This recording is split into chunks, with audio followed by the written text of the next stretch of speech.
Recorded Books presents The Sookie Stackhouse Companion, edited by Charlaine Harris, narrated by actors from the Recorded Books Repertory Company, and directed by Angel Morality Dotson.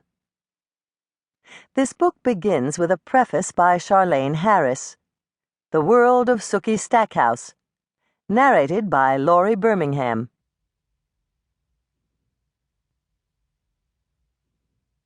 Sookie and I go back a long way. We're practically sisters. Many years ago, when my mystery career was languishing, I thought it might be a good idea to shake up my writing style by trying something new. It might be fun to write a book that contained all the elements I loved: mystery, the supernatural, bloody adventure, and a dash of romance. And since people had told me for years that I had a great sense of humor, I thought it would be interesting to try to include that in the book, too. Without a contract, without a soul being at all interested, I began to establish the character of my protagonist. My grandmother's best friend's name was Sookie, and since it was a fine old Southern nickname, I thought it would do well for my heroine. And Stackhouse just flowed right after it.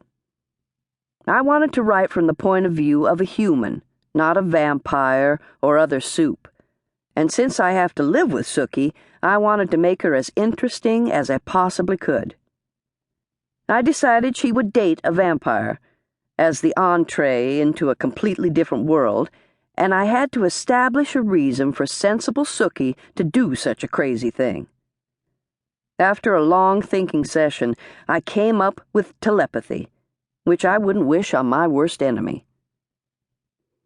Up until then, most vampires in fiction had exotic, sexy names.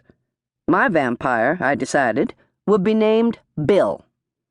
Instead of setting my books in the picturesque, touristy part of Louisiana, I'd make do with the distinctly unromantic northern part.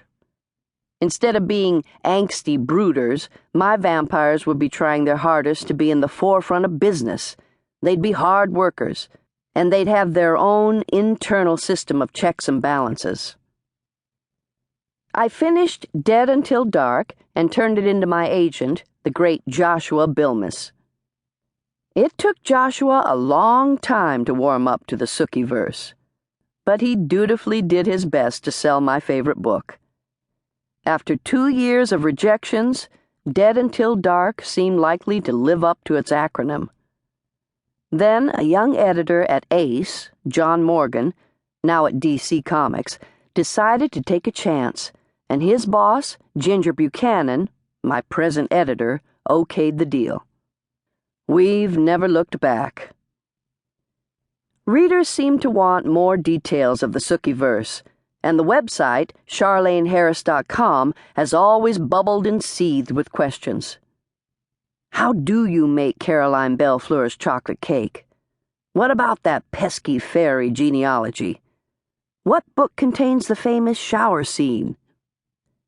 I'm just kidding on that last one. Everyone knows the shower scene. How do the short stories fit into the chronology of the books? We've assembled the Sookie Stackhouse Companion to answer all of these questions, and hopefully a few more, to give readers a thorough look at the world of Bon Temps, and to provide extra snippets of interesting information about Sookie's world and the people who live and die in it. Though this book is about the books, we also give a nod to our favorite television show, True Blood, by including an interview with one of my favorite people, Alan Ball. Lots of people helped me assemble this companion, and I tried to thank all of them in the acknowledgments. But let me just say here that without the help of my assistant and best buddy, Paula Walden, I would have torn out my hair and cast myself upon the floor in despair at a few points. So thanks, Paula, and I think I had some of the most fun ever drawing the map with you. I'm sure the second the Sookie Stackhouse Companion is on the shelves, I'll think of something I should have included, but it's time to let this project go. I hope y'all find something in the book to entertain, enlighten, and engross you.